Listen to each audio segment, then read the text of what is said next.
Alleluia, Alleluia, Alleluia, Alleluia.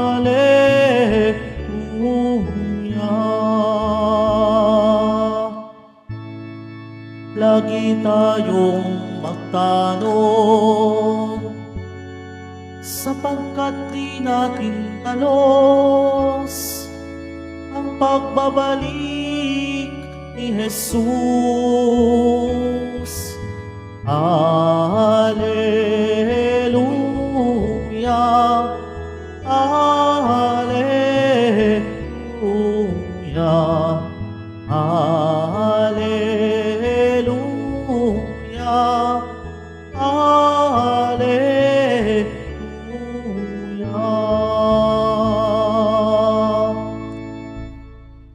Sumainyo ang Panginoon. At sumaiyo rin. Ang mabuting balita ng Panginoon ayon kay San Mateo.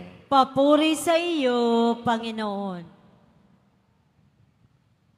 Noong panahong iyon, sinabi ni Jesus sa kanyang mga alagad, "Kaya magbantay kayo, sapagkat hindi ninyo alam kung anong araw paparito ang inyong Panginoon.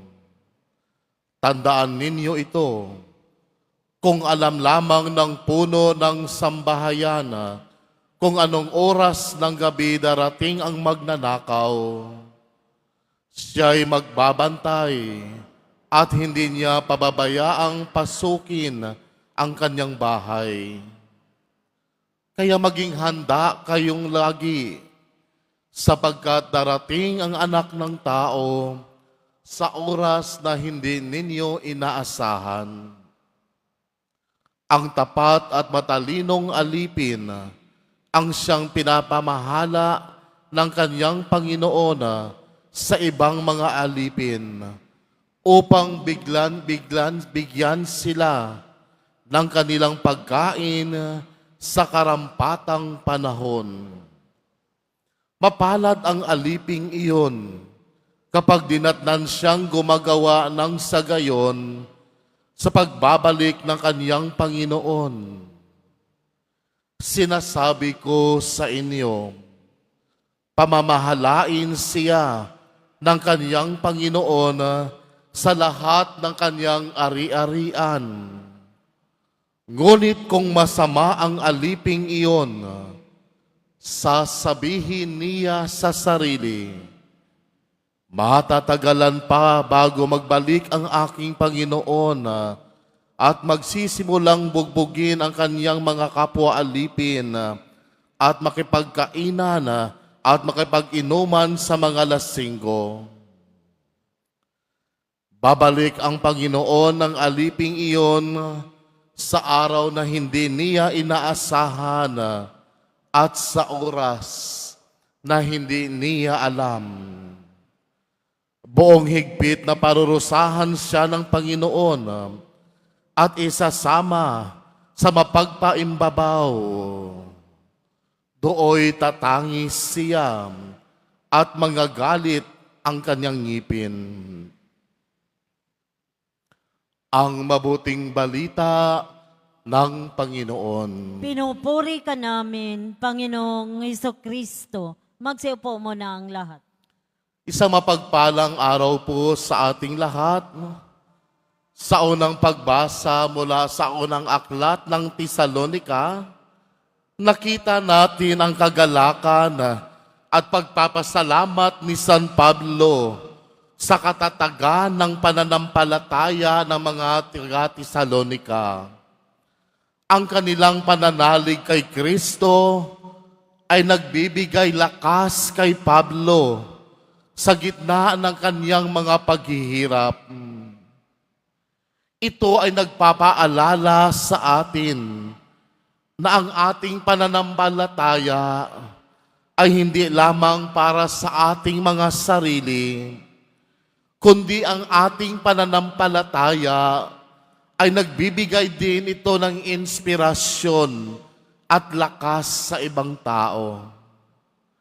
Naway maging matatag din tayo sa ating pananampalataya upang maging inspirasyon tayo sa ating mga kapatid. Sa ating salmong tugunan ngayon ay nagpapahayag ng pagbabalik loob sa Diyos at pag-awit ng may galak dahil sa Kanyang pag-ibig. Tandaan natin, ang buhay natin ay maikli lamang. Kaya dapat nating itanim sa ating mga isipan ang karunungan na nagmumula sa Diyos. Hilingin natin na ipadama niya ang Kanyang pag-ibig at paggiliw upang sa ating buong buhay ay may galak tayong umawit. Naway pagpalain tayo ng Diyos sa lahat ng ating mga ginagawa. Sa mabuting balita mula kay San Mateo, tayo ay pinaalalahanan na magbantay at maging handa sa pagdating ng Panginoon. Hindi natin alam kung kailan siya darating. Kaya dapat tayong maging tapat at matalino sa ating mga gawain. Ang tapat na alipin ay pinamamahala ng kanyang Panginoon sa kanyang mga ari-arian. Ngunit ang masamang alipin ay parurusahan. Naway patuloy tayong maging tapat sa ating mga tungkulin at sa ating paglilingkod ng mayroong pagmamahal sa ating kapwa. Ngayong araw, ginugunita natin si San Agustin. Si San Agustin ay isang obispo at pantas ng simbahan. Alalahanin natin ang kanyang buhay at mga aral. Siya ay isang halimbawa ng paghahanap sa katotohanan at pagmamahal sa Diyos. Naway tularan natin siya. Tularan natin ang kanyang halimbawa at maging matatag sa ating pananampalataya. Hilingin natin na ang pag-ibig ng Diyos ay maghari sa ating mga puso at maging handa tayo sa pagdating ng ating Panginoon. Amen.